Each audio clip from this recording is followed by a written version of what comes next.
Assalamualaikum. Saya datang nak buat peminjaman daripada PTPTN untuk kos pembelajaran saya. Waalaikumsalam. Boleh je, Dek? Adik ada penjaga untuk jadi penjamin dalam proses peminjaman ini? Saya penjaga dia. Proses penjaminnya macam mana tu ya? Boleh Encik terangkan proses peminjaman ini? Baiklah, proses ini dinamakan kafalah dalam Islam. Kafalah? Apa tu? Boleh Encik terangkan apa itu kafalah? Boleh, takkan tak boleh. Baiklah, kafalah menurut Islam adalah jaminan yang mana takrif dia iltizam wa dham, iaitu berpegang teguh dan mendatangkan. Daripada syarak kita boleh lihat kafalah ini adalah iltizam dain atau isdar ainin atau badanin, iaitu berpegang teguh kepada hutang atau mendatangkan sesuatu maupun tubuh badan, iaitu pinjaman. Maka jelaslah bahawa kafalah ini membawa maksud jaminan yang diberikan oleh penjamin, ini al-kafil, kepada orang yang dijamin, iaitu marfu' anhu. Dan menurut ulama, kafalah ini boleh melibatkan harta maupun tubuh badan, yang ini penjamin sendiri.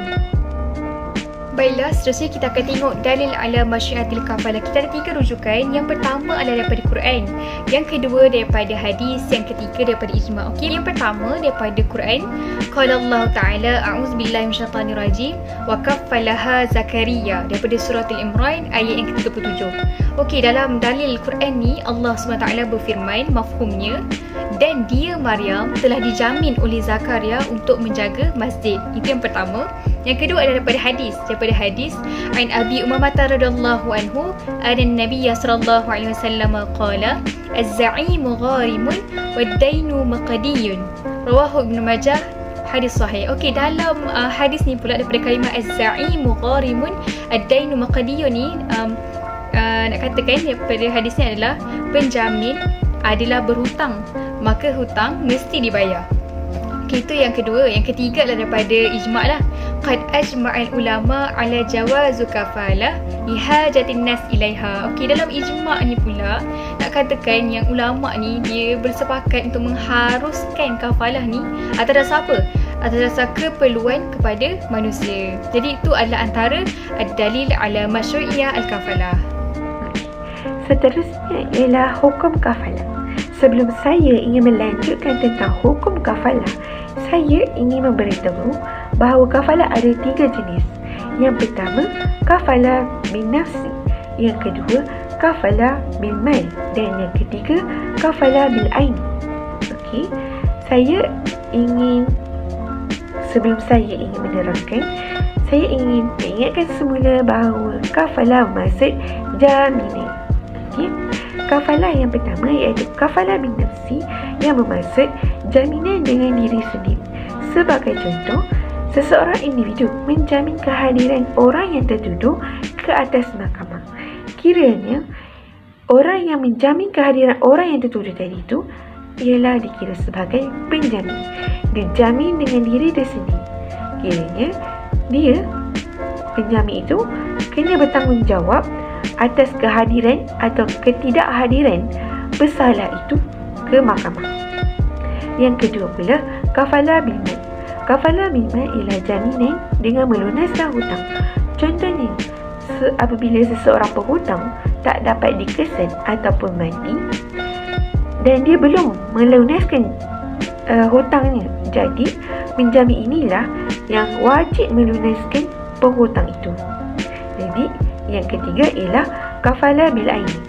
Kafalah bil aini ialah jaminan dengan menyerahkan sesuatu kepada pihak yang berhak.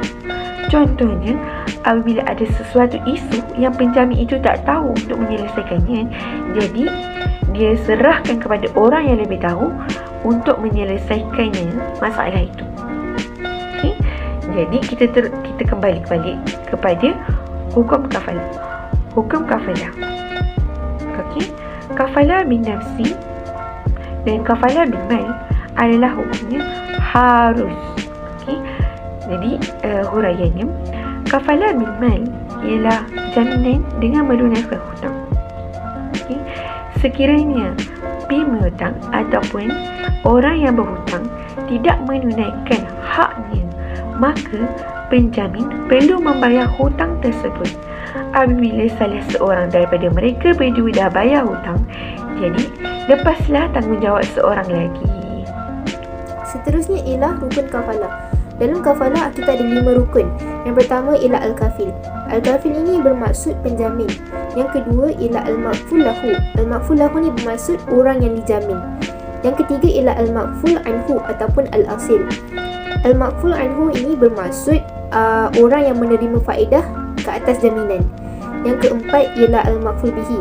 Al-makful bihi ini barang yang digunakan untuk menjamin. Yang kelima ialah dalam sesuatu perkara ataupun dalam satu urusan jual beli, kita mesti kena ada akad. Akad ini sebagai kata putus antara satu pihak dengan pihak yang lain.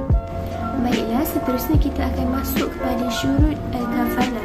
Yang pertama, syarat bagi al-kafil, iaitu al-kafil mestilah seorang yang layak memberi, iaitu dia mestilah baligh, berakal dan waras, kerana jaminan itu adalah sejenis pemberian. Tidak sah kafalah sekiranya al-kafil seorang yang gila ataupun seorang kanak-kanak ataupun orang yang hilang upaya. Seterusnya, syarat makful lahu, orang yang dijamin ini mestilah, haruslah dan hendaklah dikenali oleh si kafil, iaitu si penjamin. Seterusnya, syurut al-makful anhu ataupun al-asil.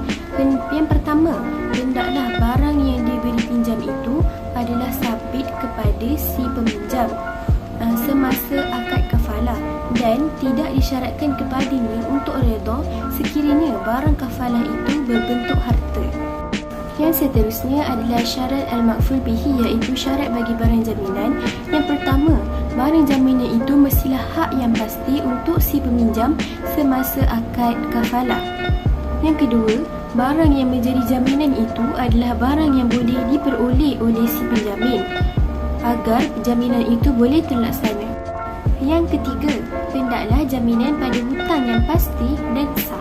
Yang keempat, barang jaminan itu mestilah diketahui oleh si penjamin dari segi jenisnya, kadarnya, sifatnya dan rupa bendanya. Dan syarat kelima dan terakhir bagi barang jaminan ialah hendaklah harta itu boleh didermakan. Dan yang terakhir sekali adalah syarat sirah. Okey, sirah ini mestilah syarat dia pertama mestilah menunjukkan kepada sesuatu yang pasti, dan yang kedua adalah syarat sirah ini mestilah umum, iaitu dia tidak terikat dengan apa-apa syarat ataupun waktu. Dalam satu perkara, pastinya akan terselit hikmah ataupun kebaikan. Jadi dalam kafalah ni, ada beberapa hikmah yang kita boleh dapat daripada laksanakan kafalah. Antaranya ialah urusan orang-orang Muslim dapat dipermudah. Yang kedua ialah kerjasama dapat dicapai antara satu pihak dengan pihak yang lain. Yang ketiga ialah dapat melindungi hak seseorang daripada pembaziran. Oh, begitu. Oh, baru kami faham.